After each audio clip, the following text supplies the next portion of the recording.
Ever wondered how trailblazing risk leaders navigate uncertainty with finesse and confidence? Uncover the surprising connections between their personal journey and professional prowess, and get ready to learn and elevate your risk management game with the RiskMasters podcast. Join host Julien Haye in collaboration with Risk.net as they delve into hidden gems of risk leadership through engaging conversations and thought-provoking insights from board directors to chief risk officers and business leaders. Welcome on this new episode of RiskMasters. Today my guest is Jeff Simmons, Head of Advisory Group and Risk Management and Compliance Lead at ALBA Partners, independent consultant and former Chief Risk Officer at MUFG Securities Europe.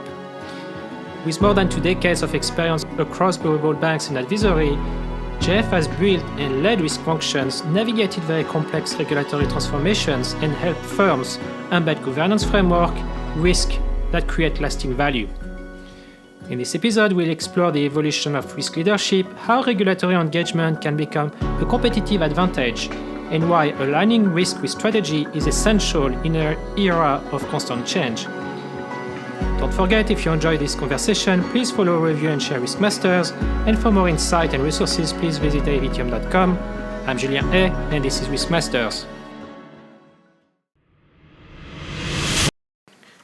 Welcome everyone to this new episode of RiskMasters. Today it's my pleasure to welcome Jeff Simmons. Jeff is someone I've known, actually, we were talking about that just before, for 15 years almost. So Jeff, welcome. Thanks Julian. I'm looking forward to this. Not having done this before, so be gentle. I'll do my best. And in fact, we've known each other in very different circumstances. And I'd like to start with that. So you've moved from CRO roles in global banks to leading advisory in ALBA Partners and also working from an advisory capacity more broadly. What prompted that transition? It's a good question, and it kind of comes really down to personal reasons. I mean, I have been living in risk management. In fact, we'll talk about it a bit later. I've seen risk management change and evolve and grow over my years. But now I feel that it's time for me to stop it as a full-time occupation, and it's going to sound all very trite, but start to give something back and try to get risk management back to a place that I believe it should be, as opposed to I think where it's evolved. So I'm an advisor. I just like talking risk and moving things along, really. So it's a change of pace. It's a change of style for me. Pace, yes, but when I met you, actually, you were already moving things along. So from that perspective, things haven't changed that much, hasn't they? Yeah. No, I'm still a driver, and I still try to move things along. That hasn't changed. I'm getting older, but I think I still have maybe some of the same level of energy. But it's I just think sorry, now I am showing my age, but the new generation of risk managers have a lot to learn, I think. In a very different environment as well, and I think we'll come back to that. And looking back, what's been the most defining shift in how you view the role of the risk function? And I think you actually started talking about that now. So yeah. So I think it was the global financial crisis just before you and I met. I think that's when risk started going through a transition in ways that I don't think it was quite prepared for. I mean, if you think of the run-up to that, there were risk management departments around. They were producing meters of paper every year, showing how these numbers are doing this and those numbers are doing something else. And what should have been a relatively straightforward crisis to work through just turned into a disaster. And I think risk failed. I think risk management as a environment, not just risk management departments, I think it failed. And so from there, risk has tried to redefine itself in lots of different ways. The regulators stepped in, but I think the risk function itself changed then.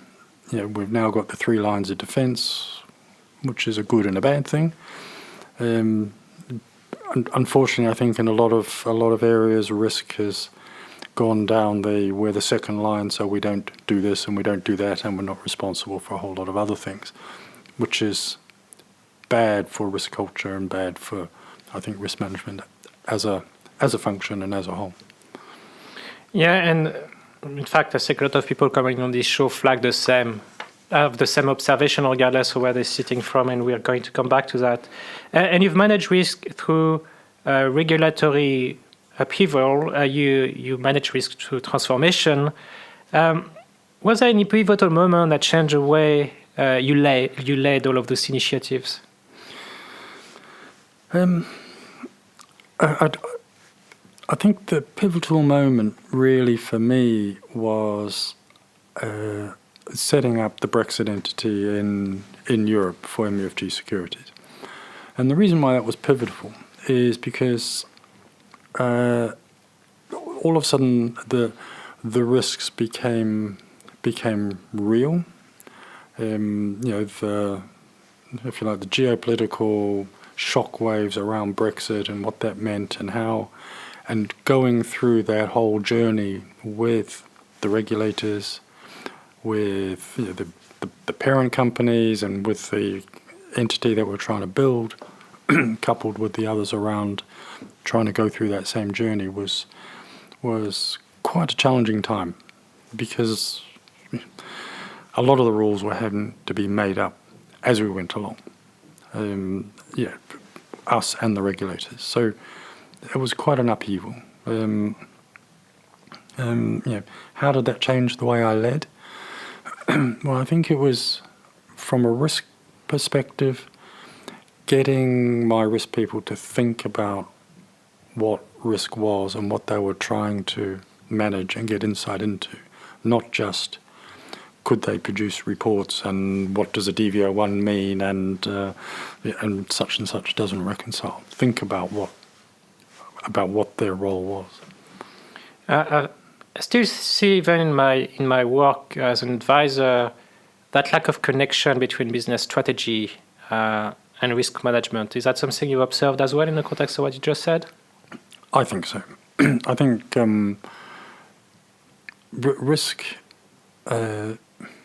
risk has a seat at the table when it comes to strategy, but I don't know if they always use that seat wisely, and see the responsibility of what they are taking on. I mean, risk, and I guess this is what I learned as I grew up through risk, is when you start off as a junior risk manager, it's all very black and white, right? And so life is really quite simple. You have a limit, you're in it, you're out of it. You have risk appetite, you're in it, you're out of it, and it's a decision is made upon some very clear and fixed parameters, be it credit, market, even operational risk. As you get higher up an organization, though, it becomes, how can I put it, risk becomes very risk-based. And you are being asked to make decisions based on limited information, which can affect business and can affect strategy. And if you don't understand how to interpret that limited information, then you can't make good decisions. And so therefore, I find that sometimes risk areas, risk functions take the easy option, which is just to say no. And I'm sorry, that's a pretty general statement, I know, but it's because saying no is easy. There is no risk in saying no. No one's ever been sacked for saying no, well, unless they say it too often, right? So that's where I kind of see the challenges around risk and being involved in the strategic decisions. And just building on that, what's the one misconception people still have about what a risk leader actually does? Well,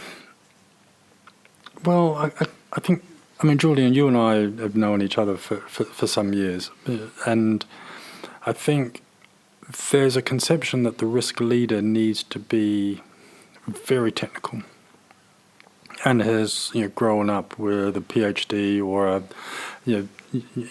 modeling experience here or there or something like that. And I think that's very relevant. But as you know, I'm more of a generalist risk manager, and I think I'd like to think that I have a good feel of what risk is across all of the lines. And so I think the misconception in my mind is that good CROs have to be good scientists, and I don't think that's true. I think they need to be good risk managers, not good scientists. In fact, I think they must be good business managers in general, with that understanding of what risk means. Because if you kind of think they live in a good CRO lives in the world between the business and the control function, and they actually live in the middle of it, not on one or the other. So this is what I'm saying about the limited information to make the good decisions.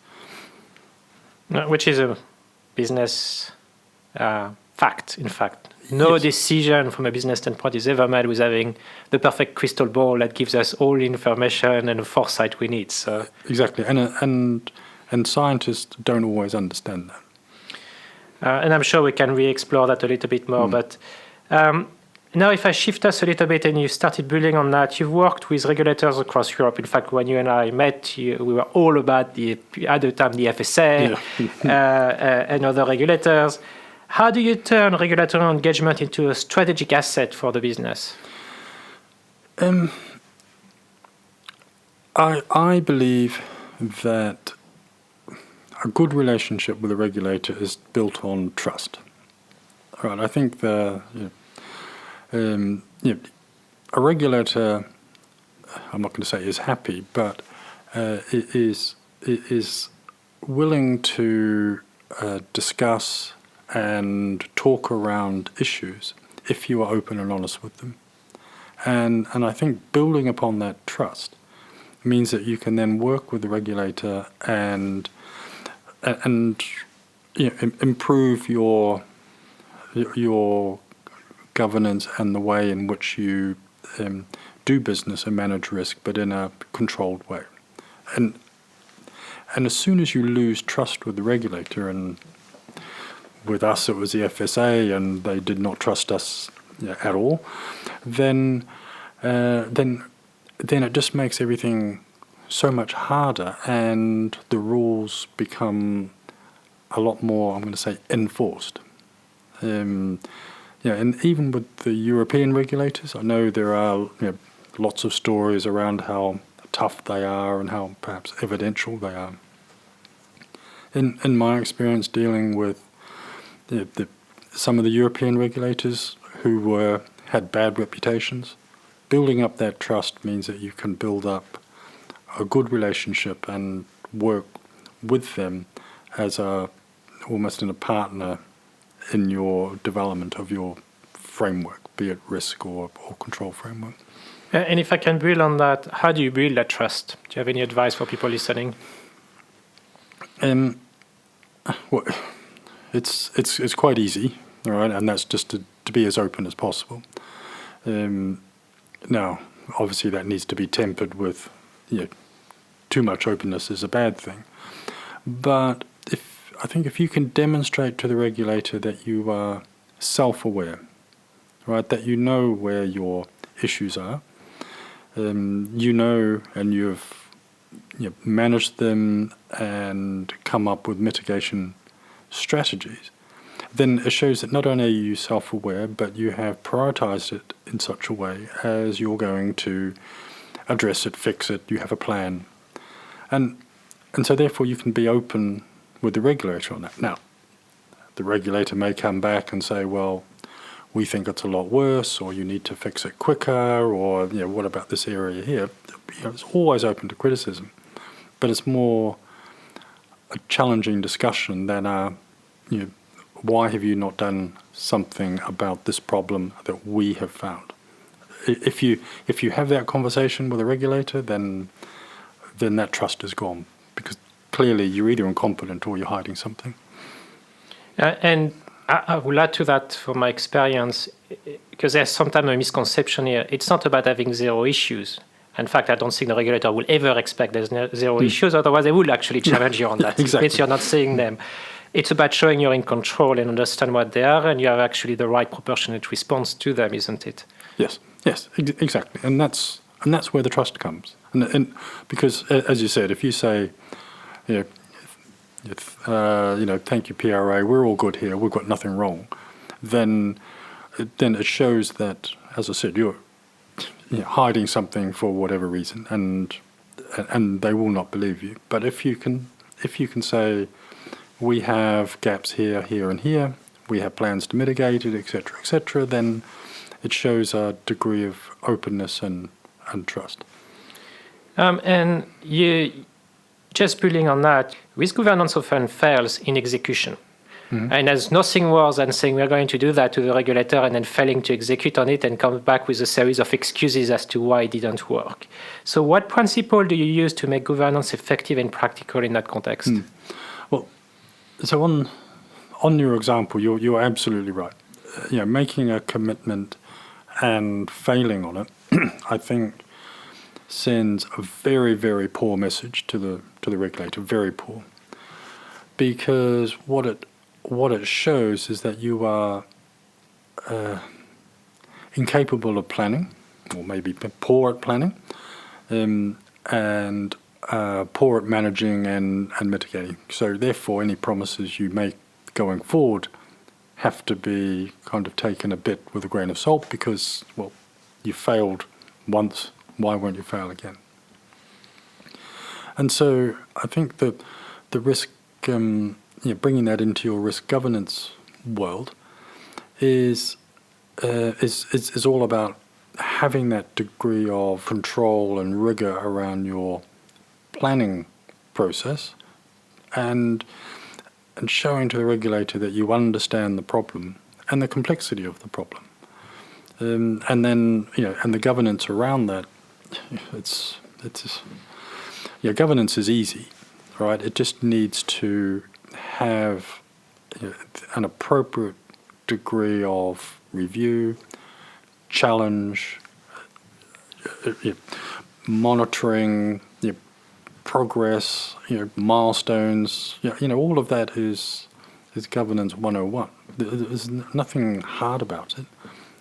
But where it loses its effectiveness is if you have a 500-page deck on a monthly basis given to the steering committee 5 minutes before the meeting, with a whole sea of green on it. That's not governance. That's just reporting for reporting's sake. It's a massive waste of resources, isn't it? Exactly. Yeah. And so just continuing on the trend, many boards still struggle to connect risk appetite and decision making. In fact, I would say risk appetite strategy, resource allocation decision making. How do you help leadership to close that gap? Oh, well, first of all, you're right. There is a disconnect, and there's no magic answer here. And I think the only way that I've managed to make, I'm not going to say success, but some headway into that problem, and as I said, it's not an easy one to fix, is through education. And education can help you through that gap, through the management, and then that connectivity back down to what it really means. What does risk appetite at a board level or at senior management level really mean? Is it a limit? Is it a philosophy? What does it mean? Ultimately, though, the gap is that risk appetite needs to be turned into something that lower levels of the organization can see, can quantify, can control. So it's almost taking a philosophy and turning it into a quantity, which is a hard thing. It can only really be done, I think, through education, up and down the organization. It's a risk culture problem.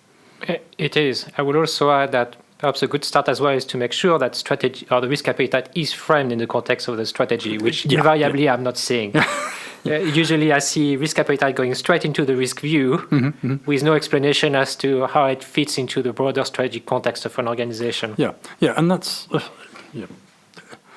that is common because it's kind of coming back to what I was saying before, is that though risk and risk appetite, etc., has a seat at the strategy table, there's a disconnect, and strategy does not always bring in risk, especially if risk is a scientific animal rather than a artistic animal. So if the strategy is to go into something or do something, risk needs to be able to advise on incomplete data. ESG is a good example of that. Yeah, exactly. And from your experience as a CRO, what's the one thing most firms underestimate when it comes to risk governance? I think it's the participation. And risk governance, it's a team sport, right? And so it's important to have all members of the team, even if they're on the pitch or not. Sorry to bring in sport, but so that everyone is involved in that risk governance. It should be a natural process and a natural framework, so that the levels of governance roll up from the junior ranks into the senior ranks, so that appropriate review and challenge can happen. And that's all simple. That's all pretty textbook stuff. But then you sprinkle it with a dose of personality, overlay it with politics, and then all of a sudden you start getting into a bit of a mess. I think it's an understatement. Yeah. And you and I were talking about, just before starting this discussion, about a white paper you're working on regulatory divergence. Can you elaborate a little bit on what that is? Yeah. So I've been meeting a lot of people, in the risk and compliance space over the course of since I joined ALBA, really, in the last year or so, and it was one of my concerns that I had when I was building the Brexit entity in Europe. So let me just take a step back and give you a bit of context. A lot of Brexit entities outsource their main, if you like, processing functions, back to their head offices, right? And in my particular instance, it was capital calculation. And the London head office was on advanced models, and we in Europe did not need advanced models, so we were happy with standard, simple. But our UK head office had no capacity to calculate standardized capital metrics because they were on advanced. All of the standard processing had all gone out the window. And so that was a problem. And then as Brexit started to happen and start to roll out, and we saw the UK talking more about moving away from the UK, from Europe, then of course you end up with a situation where you have competing regulatory processing. I'm not even getting into governance. Competing regulatory processes, operations, for essentially the same entity. And now with our friend Mr. Trump doing what he's doing in the US and talking about also moving away from what he thinks is competitive restrictions from the EU regulations, I think the emergence of China in the Asia region will start to dominate the regulatory landscape there, away from Japan. So we could end up with this situation where, and it's not just Brexit, but where global organizations have essentially 3, 4, 5 different regulatory frameworks which they're going to need to adhere to, which even if there are subtle differences, is going to cause problems. And it's depending on how it's set up and how these organizations do their horizon scanning, it could be an accident waiting to happen, especially if they are conflicting. You think of AML, with some of the thresholds already. The US is thinking about changing them or moving away from Europe, as is the UK. Well, what does that mean? What if we move into a different world of sanctions? Then that's going to make it very complicated for KYC, money laundering, monitoring, compliance. So this, 5-10 years ago, the world was all nice and simple. Under Basel, we're all moving to almost like a common standard. Now we're not, and I fear for what that means in terms of global complexity of regulations. So that's kind of what I'm thinking. And from what you've seen in past life and the work you're doing now, how are organizations catering for that divergence and effectively the associated cost of doing business, right? Never mind the associated risks that are going up as a result. I think organizations now are starting to take action through enhancing their horizon scanning and what that really means, and starting to do more analysis. But the challenge, Julien, is that at the moment there's nothing concrete. Sadly it's very political. The politics is driving the regulations, which I don't believe is right. And so it's very difficult to take preemptive action when there's nothing concrete. So I think it's about horizon scanning and I'm going to say getting into the detail, but we have to know where the major regulations are going first. You just look at FRTB.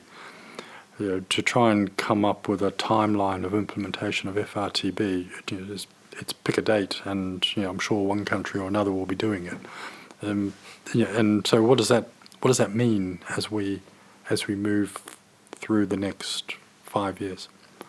Well, it's about building the capability to deal with uncertainty, right? And what you're saying effectively that you have increasing regulatory uncertainty because of fragmentation. Mm-hmm.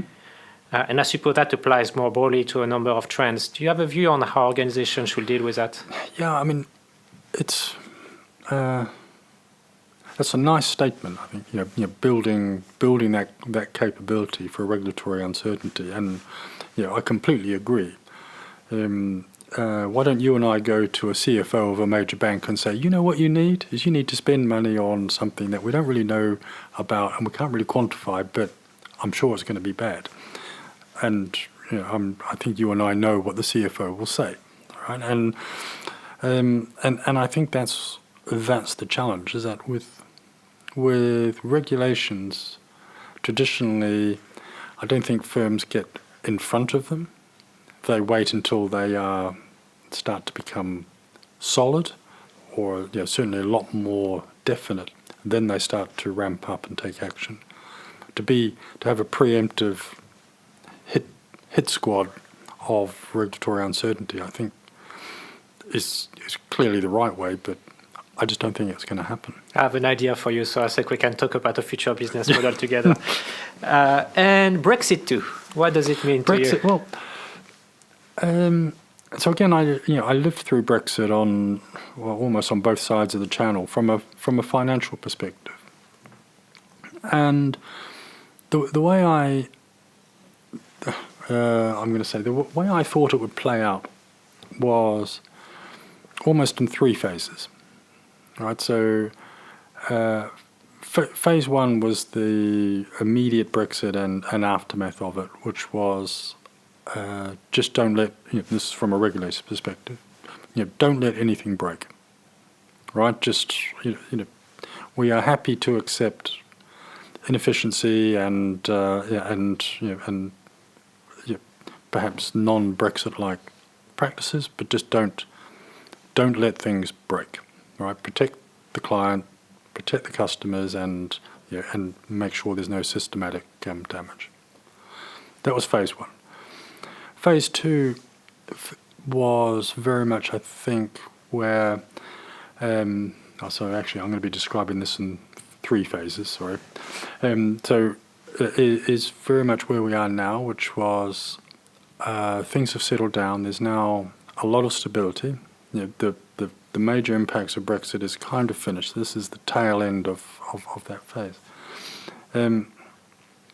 But now it's time, and this is where the next phase, my Brexit phase 2, comes in, which is where the European regulators will start to get serious about what it really means and how that really plays out for for European subsidiaries of non-European banks, right? And CRD6 is a good example of that with third country branches. And I just think that there's going to be a lot more scrutiny over the practices. We've already had the trading desk review. I think there'll be more of that type of thing as the regulator gets more and more intrusive into Brexit and Brexit matters. So that's my phase 2. I mean, I don't know if and I'm sorry, but if you remember a day or so after Brexit first happened, an English lorry driver was arrested going into, I think it was the Netherlands, because his wife had made him a ham and cheese sandwich, if you remember. And he was arrested because clearly he was importing meat and dairy products. Okay, so complete. It was making an example, all right. And as I said, I think it was the Dutch was saying, we're watching. And I think there's a ham and cheese incident coming with a bank at some point, where someone somewhere will be made an example of for a practice that is not significant. Maybe it is, but there's a ham and cheese sandwich incident coming in the financial sector of Europe, I believe. Well, we've already seen multiple examples, not even connected to Brexit, so that might amplify it, of very large organizations outsourcing regulated activities somewhere else, even within the EU without prior authorization. And the example you gave with those Brexit entities relying on their mother companies to deliver a number of the services, I think could be a very neat entry point for the regulator to apply the ham and cheese sandwich theory. Exactly. Yeah. I mean, and Andorra is again a fantastic entry point into that, which is, if you remember, in the early days of DORA, it was, this was a European thing, so therefore no one else had to be involved. But of course, its tentacles have gone far out of Europe into all of the head offices around the globe. DORA's had a significant impact on everything, and it's a perfect entry point for the European regulators to start unpicking what is happening with outsourcing, material outsourcing, critical services, and all of that kind of thing. Well, it's interesting because the regulators were very clear on the substance of the entities that were set up in Europe post-Brexit. And I've seen it time and again in a former life. So what you're saying effectively is that substance is going to be now very much audited almost to make sure it's there. Yes, and I completely agree. And I think the challenge around substance and is that there's no definition of it, right? I mean, what does substance mean. You can be very, very, if you like, independent and in country on this activity, but completely outsource something else. So, but what I have heard is that the regulators, European regulators, are now starting to think about a definition, a high-level definition, obviously, of what substance means in order to start benchmarking firms around that. And to be honest, substance was always a significant challenge in setting up a Brexit entity, because the regulator would have one opinion of substance, and it was pretty much down the independent, all in-country kind of end of the spectrum, whereas head office would have a different perception of substance, which was deep down in the you just need two people on a fax machine, right? And so there's different levels of what substance means. So now I'm going to take us actually go back to risk and compliance function. And nowadays, in fact, you've done that also in your prior life, also as a CRO. You've helped and you're helping your clients strengthen their risk and compliance functions. What common challenges do you see in that space nowadays? And I think you've already touched on quite a few, but do you have anything else to add? Well, I think I have touched upon some, and I think, but you've hit the main challenge, which is the connection between the, if you like, our limit and risk appetite and strategy, and making that connection is a significant challenge, right? Of those three, because it needs to be somehow quantified. But ultimately, strategy and risk appetite is a philosophical thing which can't be quantified. I did an example, I guess, is around risk culture. How can you quantify risk culture? Does a flogging of someone on a Friday afternoon in front of all of the staff constitute good risk culture? Where in the rule book does it say no? All right, and so how can you quantify it? I have some ideas, but it's a tricky one. I think we're going to come back to it a little bit because I love to probe this one a little bit more. And you've also touched on that, but I'd like to elaborate a bit more. You work clearly on major licensing and regulatory projects, right? Mm-hmm. What lessons from those experiences now inform your advisory work? How do you connect those dots for your clients? I think what I have learned across my licensing work is that despite it being enshrined in law and very, very exact, it's not that simple. And though governance should never, governance is not something you can be proportional about, the implementation of your governance is. And so the licensing process is not about coming up with a solution for every single section and paragraph and subpart. It's about looking at it in the whole and implementing something that works to satisfy that governance. Otherwise, it'd be quite easy. You just send off your license application document to a lawyer and say, what do we have to do? And a lawyer will come back with, well, Section 1 says this and Section 2 says something else. But that's not how a license works, and that's not, I'm going to say, what privately a regulator is after. Publicly, obviously, they have to say they want Section 1 and Section 2, clearly. But really, they want to know that you are in control, self-aware, and have the appropriate governance for the size of your activity.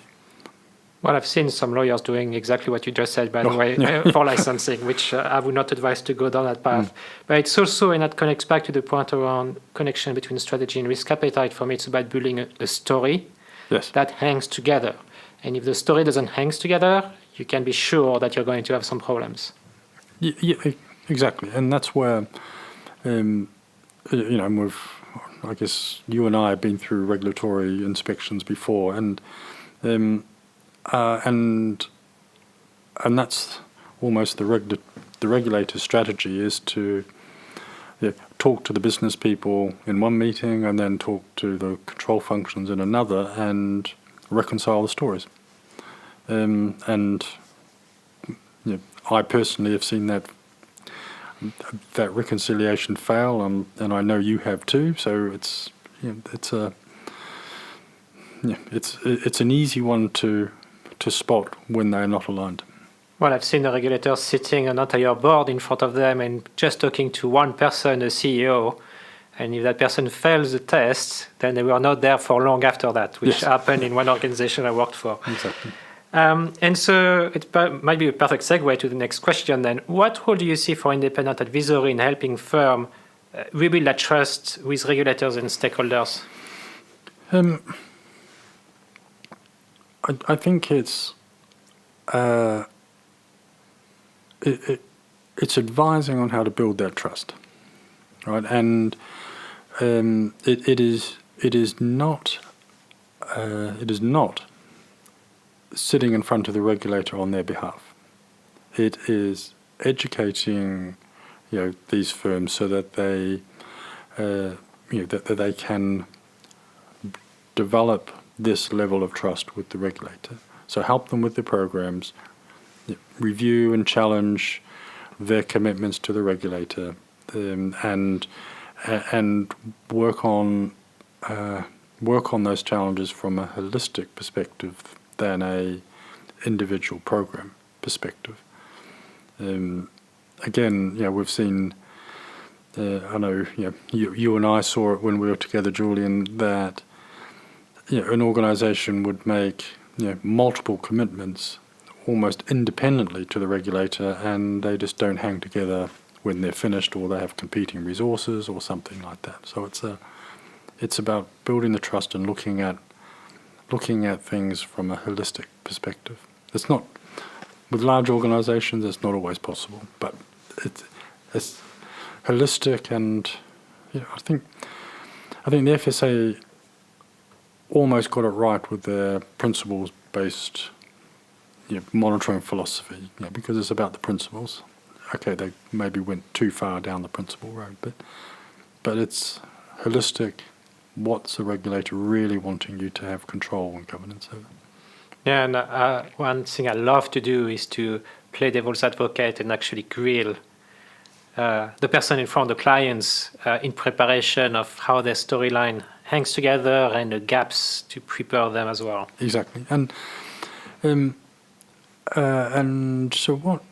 That's a good point. I actually did that as part of my how can I put it? My quality assurance over the entity that I implemented in Europe. I actually got in a consulting company and asked them, please give me the worst regulatory inspection that you can possibly think of.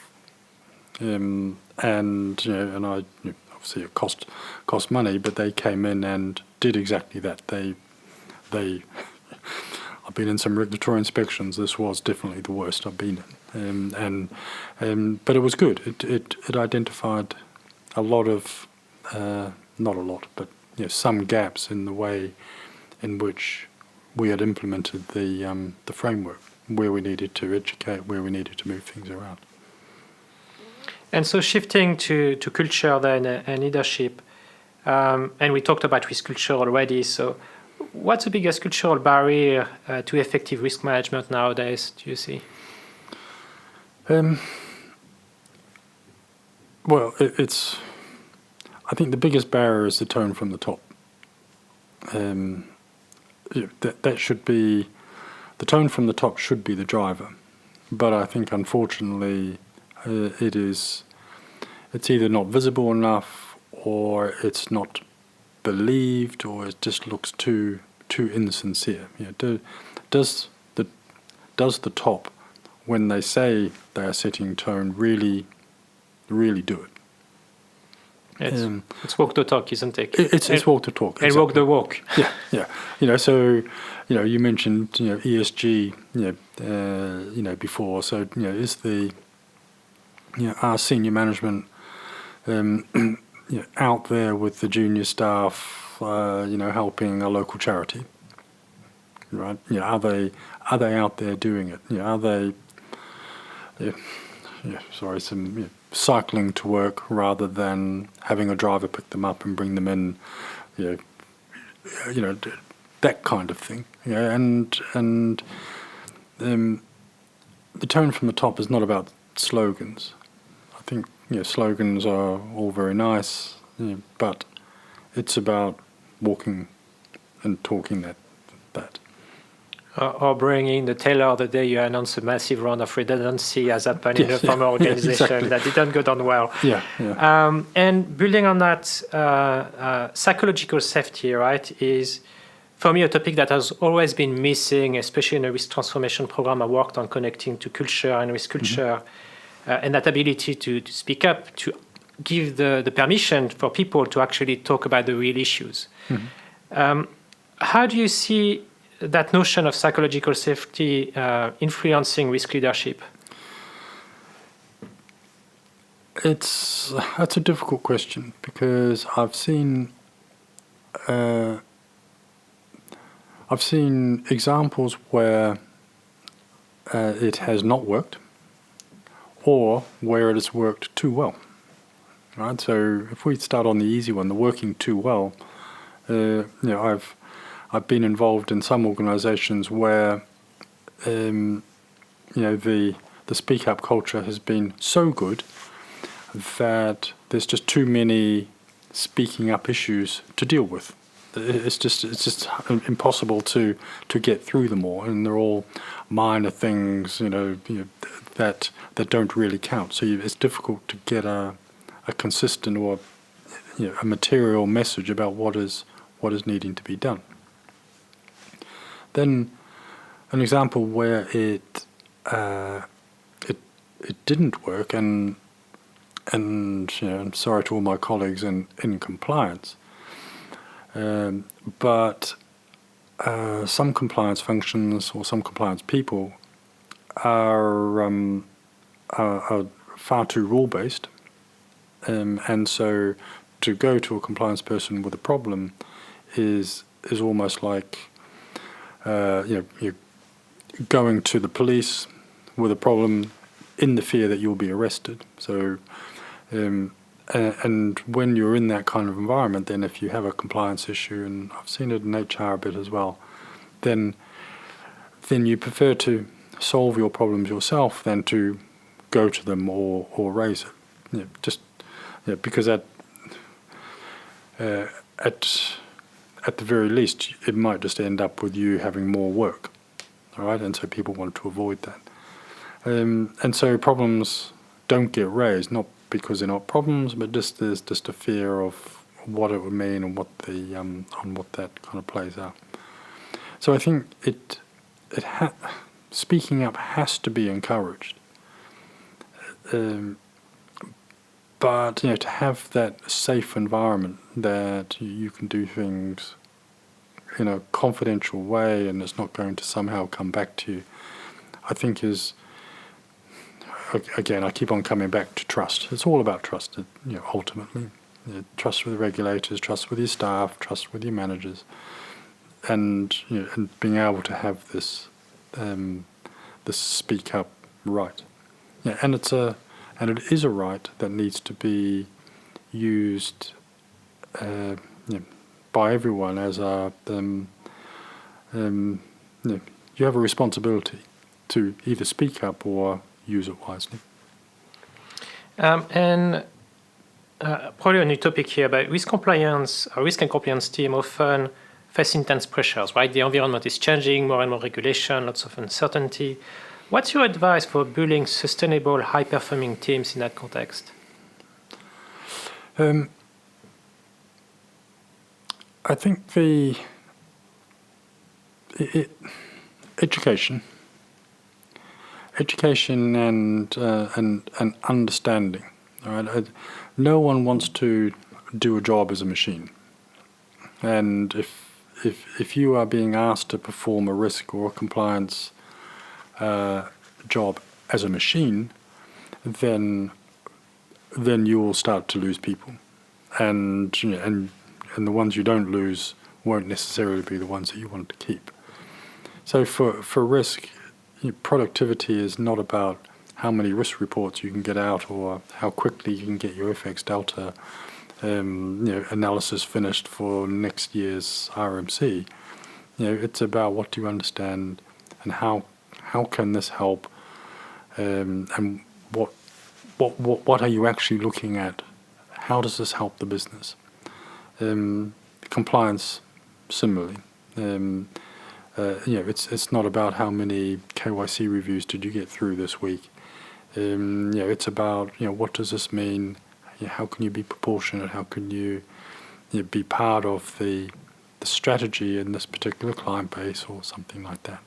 So I think if it's education and understanding, then your team not only will perform better, but will tend to stay.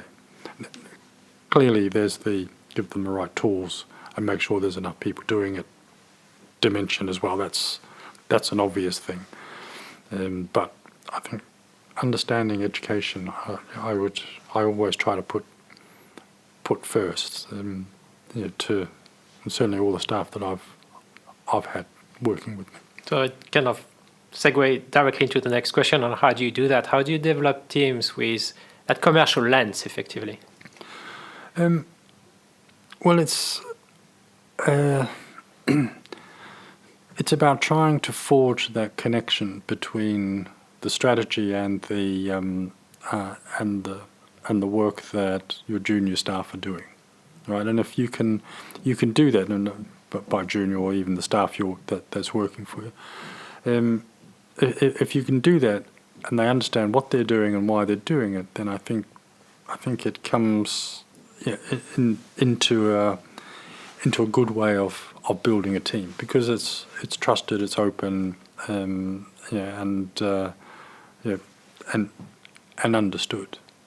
I mean, I'm always sorry, a slight segue, but hopefully it will give you an insight into how I think about it. Is I'm always fascinated by building projects, right? And so you look outside here, and there's another 40-story building going up, and it starts off by a person in his or her yellow high-vis jacket digging a hole in a particular place, right? And because they're instructed by their management as it goes up, and in a month, 2 months, 6 months' time, that hole that they dug out with their shovel will be forming part of the foundation of this 40-odd story building, right? And so everyone is playing their part, and everyone understands what they're doing and how they and how they are contributing to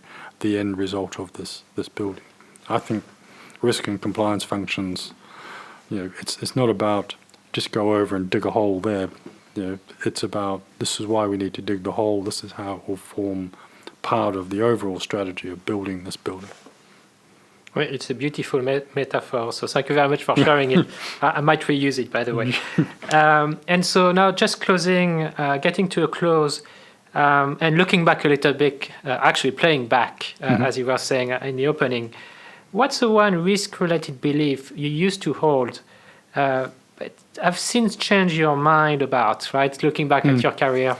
Well, I think it's the one that I criticized almost at the beginning. Is I thought good risk managers were good scientists, and they had to know every single detail of every single part of what they were looking at.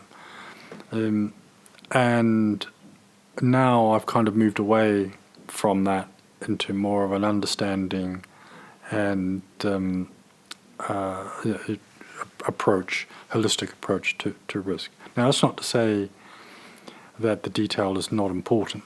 That's not what I'm saying. But I think as you move up into risk, I think you need to be moving into a more holistic and not living in a necessarily detailed world.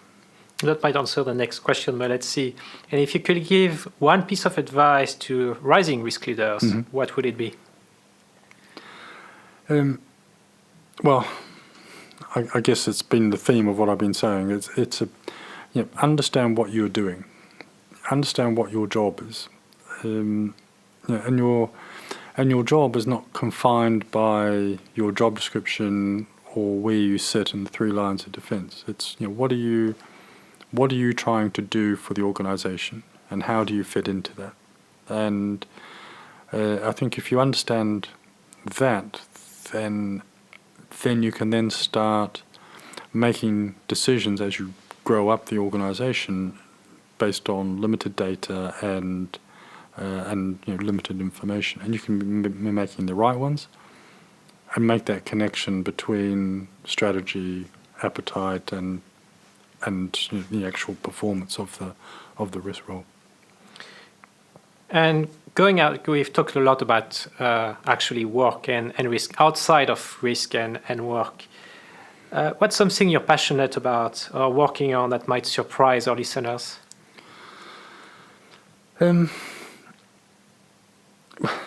This is going to sound an odd one. Maybe it's a reflection of where I am in my life. But my wife and I have now joined up with a dog rescue charity, and what we do is we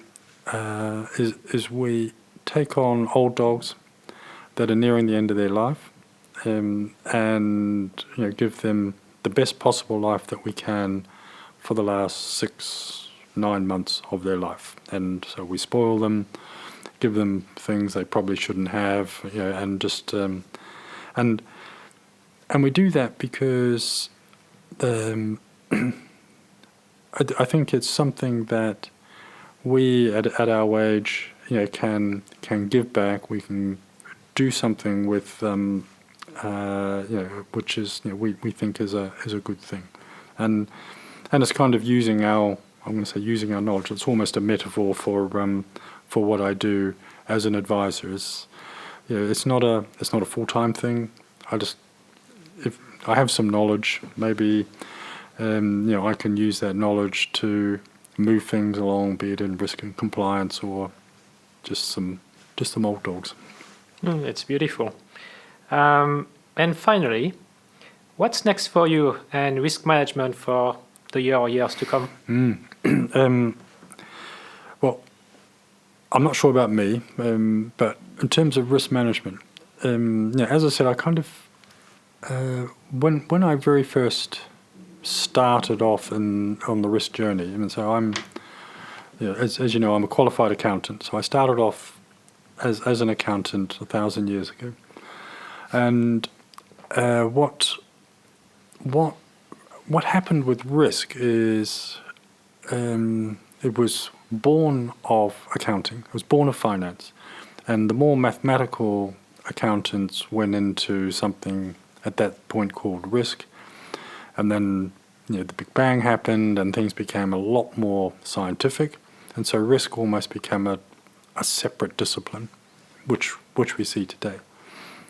I see now that I think risk and finance are going to start to become reintegrated again, right? And I think that's going to be born of the need to start joining strategy with risk, business planning to risk. We see it in the integrated stress testing and the ICAP. It's a joining together of risk and finance, and that I think will become more and more evident.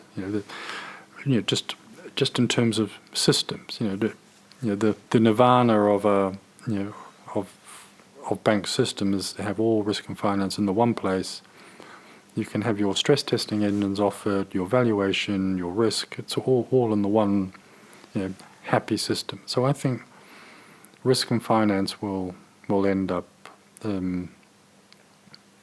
being one area again. That's my prediction. All right. That's a big one, by the way. So it's the first time I'm hearing that. So, well, let's see. We have a few years in front of us to see how this one plays out. Yeah, I'm not sure what's going to happen with me, really. I think I'm kind of lucky. I'm at the stage in my life where I just want to have some fun, really, and I find risk fun, strangely, sadly. So so I'm happy to be involved in helping shape risk functions if I can have fun doing it. Well, Jeff, you're doing a tremendous job at this, by the way, so you have all the experience. So here we go for all the listeners. Please contact Jeff Simmons on that. Jeff, thank you so much for your time today. It was a fantastic discussion. You shared so much. I think we will have a lot to learn from and unpick. So thank you again, and looking forward to have you again on the show at some point. Thank you, Julien. Thank you. It's most enjoyable.